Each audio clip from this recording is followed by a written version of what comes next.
Let me introduce myself, I'm Amelia, living in a sprawling house just at the city's edge. I own a pet supplies company and a big retail supermarket focused on pets. Animals? They've been my entire world since I was little. Always found myself caring for some creature or another, which led me to where I am now. It was a cool, crisp evening when James walked into one of my charity events. He was there to write a story, standing awkwardly by the side, holding his notepad like a shield. I walked over, breaking into his space with a smile and a hand stretched out. "Hey, I'm Amelia. Haven't seen you around here before. You new?" He took my hand, a bit surprised, then flashed a quick, somewhat nervous smile. "Yeah, James Mitchell. I'm covering this event for the local paper." "You're Amelia Carter, right? The one who runs all this?" "Guilty as charged," I chuckled, brushing a stray hair from my face. "Hope we're giving you something good to write about." "Oh, definitely." His eyes scanned the room, filled with volunteers and the happy chaos of an event in full swing. "This is impressive, what you've put together." "Thanks. We're all about giving back. Plus, I can't stand seeing animals in trouble. You got pets?" He shook his head. "Travel too much. Wouldn't be fair to the poor thing." We chatted more about the event, and he asked insightful questions that told me he did his homework. His genuine interest was refreshing, and as the night wore on, I found myself looking forward to his calls and texts. Fast forward 6 months, and we're standing under a simple yet elegant arch, exchanging vows. I remember thinking how wild it was that life could throw such good things my way when I least expected it. A year into the marriage, and my business was booming. The house felt even more alive with every stray I brought home. James, ever the intrepid journalist, kept bringing stories of his travels into our conversations, making our dinners lively and full of laughter. One night, I was closing up shop when a lady rushed in, just as I was about to turn the sign to closed. She was clutching a cardboard box so tightly her knuckles were white. "Excuse me, are you Amelia?" she gasped, out of breath. "Yeah, that's me. What's up?" She thrust the box into my hands. "Found these kittens behind my house. I can't take care of them, but I heard you could help."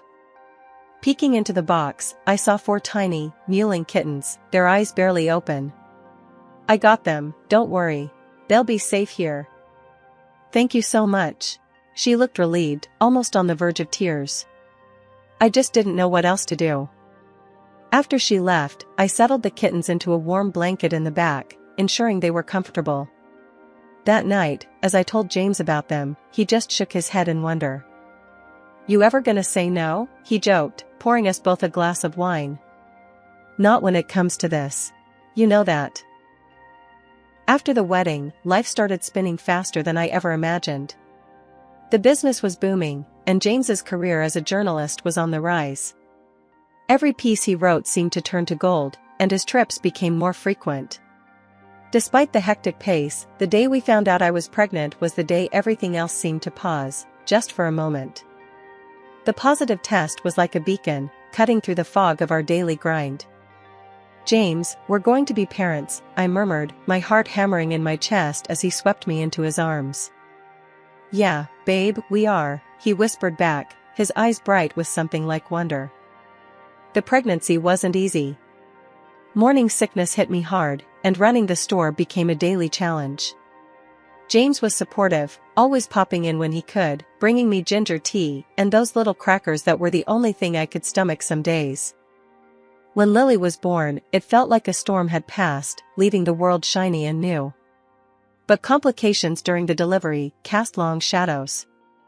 The doctors said I couldn't have more kids, a blunt statement that hung heavy between James and me in the sterile silence of the hospital room. James's disappointment was a quiet thing, but it stretched wide and deep. He tried to hide it, but sometimes I'd catch him staring out the window with a far-off look, or he'd be unusually quiet during dinner. "James, talk to me. Please," I'd plead, reaching for his hand across the table. "I'm fine, Mel, really. Just tired, you know?" But his voice would be flat, and he wouldn't meet my eyes. When Lily turned 1, it was clear she was the light of my life. She had my eyes and James's easy smile. Teaching her to walk, to say her first words, it was a joy unlike any other. But James, he was there but not really. He'd smile and play with her, but his smiles didn't quite reach his eyes. Lately, James had started taking more business trips alone and was often late coming home from work. This shift left me with quieter evenings, which I spent nurturing Lily. She was my little ray of sunshine in the increasingly gray days of my marriage. At just 5, she was already reading children's books and even little notes I left around, which I wrote to spark her curiosity and love for learning. Our bond was my solace. As for James and me, our relationship had cooled considerably. He had taken to sleeping in another room, claiming he needed to get up early for work without disturbing me. My attempts at conversation, trying to bridge the widening gap between us, were met with curt responses or tired dismissals. It was past midnight when I was jolted awake by Lily, her small hands shaking me urgently. Her face was lit with a mix of fear and excitement as she tugged at my arm. "Mommy, come quick. There's a baby outside, I couldn't bring him in, he's too heavy," she blurted out, breathless from either the run up the stairs or the weight of her discovery. I was half in a dream, not fully grasping her words. "A baby? Lily, it's probably just your imagination. Let's get you back to bed." But she was insistent, pulling me with more strength than I thought her little hands could muster. "No, Mommy, he's real. I saw him at the front door." Reluctantly, I followed her down the stairs, my mind racing. At the door, there it was, undeniable and shocking. A baby boy, wrapped snugly but abandoned in a portable cradle right on our doorstep. This was a first for me. I'd taken in countless strays, but a child? Lily was peering into the cradle with a curious gaze. "Look, Mommy, it's a boy. He's my brother." I knelt beside the cradle, my heart sinking. "Lily, sweetheart, this isn't our baby. Someone must have left him here by mistake." But Lily was persistent, her small face serious as she said, "No, Mom, there was a note. It said he's Daddy's son, so he's my brother." Before I could respond, James appeared, his face unreadable in the dim porch light. "What's all this?" he asked, his voice tinged with a forced casualness that didn't sit right with me. Lily was quick to answer, "Daddy, it's your baby. The note said so." James let out a stiff, uneasy chuckle. "You must have dreamt that, kiddo. There was no note." Lily's brow furrowed, frustrated. "There was. But now it's gone." James's eyes met mine, something fleeting in his glance that I couldn't place. He turned to Lily, his tone firm, almost harsh. "It's late, Lily. Go to bed now. We'll sort this out." "But Daddy." "Lily, bed. Now," James interrupted, pointing sternly towards the stairs. Lily, crestfallen and muttering, trudged back upstairs. I turned to James, my voice low and urgent. "We need to call the police, James. This is serious. We can't just keep someone's child." He was quick to dismiss me, his whisper sharp. "Let's not overreact. We could take him in, couldn't we? After all, it's a boy, just what we wanted." His words stunned me, the implication chilling. "James, are you listening to yourself? This is a child, not a stray pup that wandered in. We're talking to the police." His face darkened, and he stepped closer. "No police. We're not involving them. I'm going to bed." Once James retreated to his room, I managed to calm the little one. As he slept, I carefully snipped a few locks of his hair, planning to get a DNA test done. This wasn't a decision I took lightly, but my gut told me it was necessary. The next morning, I acted like everything was normal. I watched as James left for work, his demeanor unreadable. Once he was gone, I called the police. They came and took the baby to ensure he was cared for properly. That evening, when James returned and discovered what I had done, he exploded in anger, making a huge scene. "Why would you call them? We could have handled this ourselves," he yelled, his face red with frustration. His reaction only deepened my suspicions. I kept my calm, though, not letting on how much I already suspected. It's the right thing to do, James. That child could have a family looking for him, I said, trying to reason with him. His responses were evasive, spinning more questions in my mind. I decided then to reach out to a private detective. Meanwhile, I also realized we might need money for all these expenses, lawyers, detectives, who knew what else. So, I checked our joint bank account. My heart sank when I saw it nearly empty. $30,000, saved for Lily's education, gone. I confronted James over the phone. "Where's the money from our account?" "The $30,000? I asked, my voice firm, trying not to let the anger show. "Oh, that.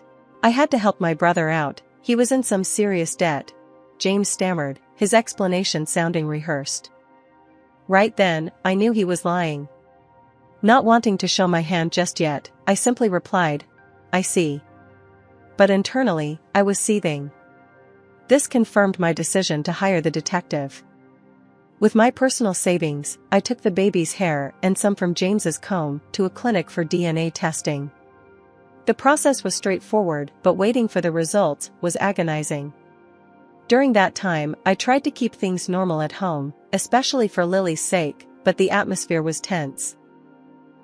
2 weeks later, I received the call from the clinic. The results were as I feared, the child was indeed James's son. I said nothing to James, waiting instead for the detective's report to see the full picture. A week after getting the DNA results, I met with the detective. James had an affair with a woman who then gave birth to his son. They had planned to be a family until she met someone wealthier and decided to abandon the child with James, disrupting her new plans. The detective explained everything in a low, even tone, but each word was a hammer to my heart. "Once she found the other guy, your husband's son became inconvenient. That's why the baby ended up on your doorstep." With the address from the private detective in hand, I drove to the mistress's apartment, a mix of anger and disbelief churning inside me. The whole ride there, I kept thinking about the baby, about James, and about the betrayal that had unfolded so shockingly. When I arrived, I didn't even hesitate at the door. I knocked sharply, my heart pounding in my chest. The door swung open, and there he was, James, looking like he'd seen a ghost. The color drained from his face when he saw me. "What are you doing here, Amelia?" he stammered, his voice barely above a whisper. I pushed past him into the apartment, my eyes quickly finding the woman who had turned my life upside down. She was as I imagined, only now wearing a panicked look as she saw me. "I'm not here to cause a scene," I said, my voice cold and steady. "I just want to know one thing. How could you leave a baby, your baby, alone on the street like that?" The mistress, her back stiffening, responded with a shrug that made my skin crawl. "I didn't want the child. James wanted a son, so I left him with you guys to raise." Her nonchalance about the whole thing infuriated me, but before I could reply, the doorbell rang. She looked visibly shaken, moving quickly to answer it. A man entered, confusion written all over his face. "Who are these people, Julia?" he asked, his tone cautious. Julia, the mistress, forced a nervous laugh. "Oh, they're just some friends. They were just leaving." But I couldn't let this go, not now. I stepped forward, meeting the eyes of the man who clearly expected a different kind of evening. "I'm James's wife, and this is our life she's been meddling with. She left her newborn with us because she thought she could get rid of the baby that easily when she found you," I said, the words bitter as they came out. The man, now pale, turned to Julia. "Is this true?" She opened her mouth, then closed it, no lies coming to her aid this time. The man's face hardened as he looked from her to James and then back to me. "I want no part of this," he said, and without another word, he was gone, his footsteps echoing down the hall. James tried to reach for me, his hands outstretched, pleading. "Amelia, please, I can explain. There's nothing you can say that will fix this. I'm filing for divorce." I cut him off, my voice trembling not just with anger but with a profound sadness. Julia's eyes were on James now. "Don't leave me, not now. We can be a family, with our son," she begged, desperation coloring her every word. The cynicism of her plea, the ease with which she shifted her allegiances, it was all too much. I turned to James, my decision clear. "I can't do this anymore." Without waiting for his response, I left the apartment. My next stop was the police station. I filed a formal complaint against James's mistress for abandoning her child, an act that endangered his safety. The officer who took my statement was sympathetic, but his face was etched with the seriousness of the situation. From there, I went directly to the custody service. I argued fervently that the mistress should be stripped of her maternal rights. The caseworker assigned to the case took notes intently as I spoke. "We'll need to conduct a thorough investigation. It will take time," she explained. "I understand, but please consider the child's safety above all," I urged, the image of the abandoned baby still vivid in my mind. Feeling like I had started a necessary process, I then turned my attention to the impending legal battle with James. I contacted a lawyer, one recommended by my best friend who had gone through her own divorce. The lawyer, Mr. Green, was a stout man with a no-nonsense demeanor that immediately made me feel I was in capable hands. "We'll need a strong strategy, especially if you're seeking financial compensation and custody," Mr. Green said during our first meeting. "I want to ensure my daughter's future is secure, and I want back every penny James took from our joint account," I declared, my voice steady despite the turmoil inside. Mr. Green nodded, jotting down notes. "The total amount withdrawn was $30,000, I answered. "He used our savings, money that was meant for our daughter's education, for the needs of his mistress." "That's a substantial sum. We'll also pursue alimony, given his lack of interest in co-parenting, and compensation for adultery," Mr. Green added, already flipping through his calendar for court dates. The legal proceedings that followed were lengthy and grueling. In court, James and his mistress were defensive, their behavior erratic. The judge frequently reprimanded them for their conduct, which ranged from interruptive outbursts to outright disrespect. On one particularly tense day in court, after James had tried to explain away his actions with feeble excuses, I had my turn to speak. "Your Honor, he not only betrayed our family but also mismanaged our finances, jeopardizing our daughter's future," I stated clearly, meeting the judge's gaze. "I seek full restitution and appropriate alimony to provide for her upbringing." When the final gavel came down, it was a relief. The judge awarded me the full $139,000, citing the clear financial misconduct and James's lack of participation in parenting. He also granted me custody of Lily, with James required to pay alimony. The money, when it finally came through, was immediately set aside for Lily's education. It wasn't just a victory in court, it was a promise to my daughter that I would always fight for her, no matter what. One crisp morning, I sat down with Lily at our kitchen table, her small fingers clumsily spreading jam on her toast. She looked up at me with those big, curious eyes, her brow furrowed in thought. "Mommy, why don't we see Daddy anymore?" she asked, her voice soft and uncertain. I paused, considering how to explain the complexities of adult problems to a child whose world shouldn't have to include such worries. "Well, honey, sometimes people need a little time apart to understand how to be the best they can be," I started, trying to keep my tone light but honest. "It doesn't mean Daddy doesn't love you." Lily nodded, taking this in. "Do you still love Daddy?" The question stung a little, not out of pain for James, but for the innocence Lily still held. "I'll always care about him, because he's your dad. But sometimes love changes, and that's okay." A year after everything came crashing down, life finally seemed to find a rhythm again. Lily and I had settled into our new reality. The store was thriving, and the community around us had rallied in ways I'd never imagined, supporting both our business and our spirits. Then, one sunny afternoon, I received a call that would change the course of our lives once more. It was from the custody service. The news was heavy. My ex-husband's mistress had been stripped of her parental rights, and shockingly, James hadn't stepped in to take his son, despite all his previous claims of wanting a boy to carry on his name. The little boy was placed in an orphanage. My heart broke hearing that. No child should have to go through such abandonment. I talked to Lily about it that evening. "Lily, you remember the little boy we found on our doorstep? Your brother?" I started, unsure how to approach the topic. "Yeah, Mommy. Is he okay?" Her small face was filled with concern. I sighed, gathering my thoughts. "He's in an orphanage, sweetheart.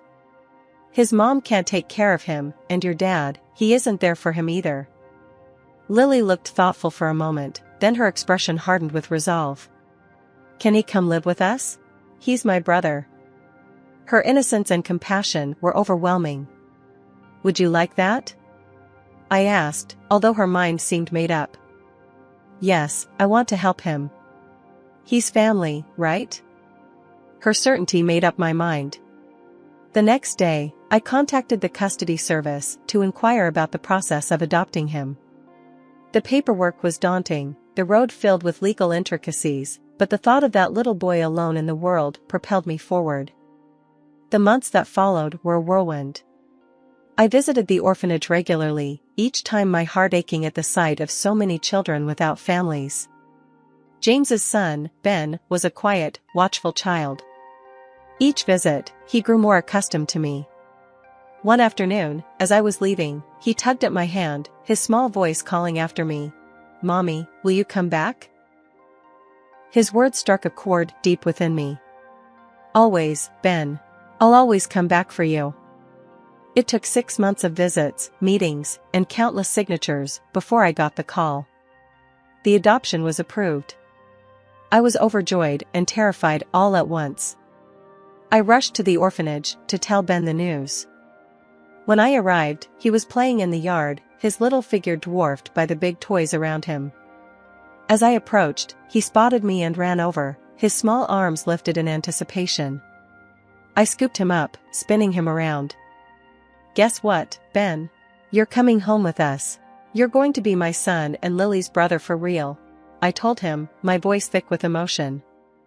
Bringing Ben home felt like mending a piece of my heart I hadn't realized was still broken. Lily embraced her role as big sister with a fierce tenderness that only a child could muster. Watching them together, playing, arguing, and just being siblings, filled the house with a chaotic but joyous energy.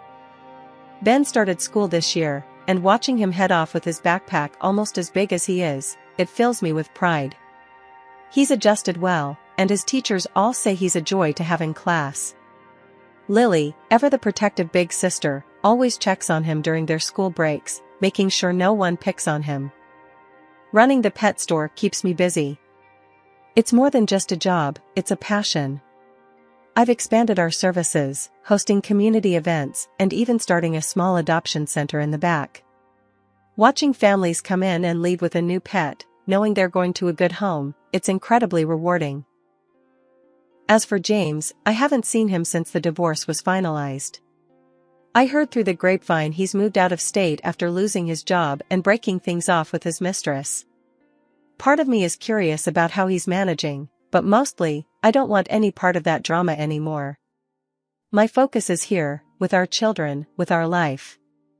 The other day, Lily and I were repainting the kitchen, a project we decided to tackle together.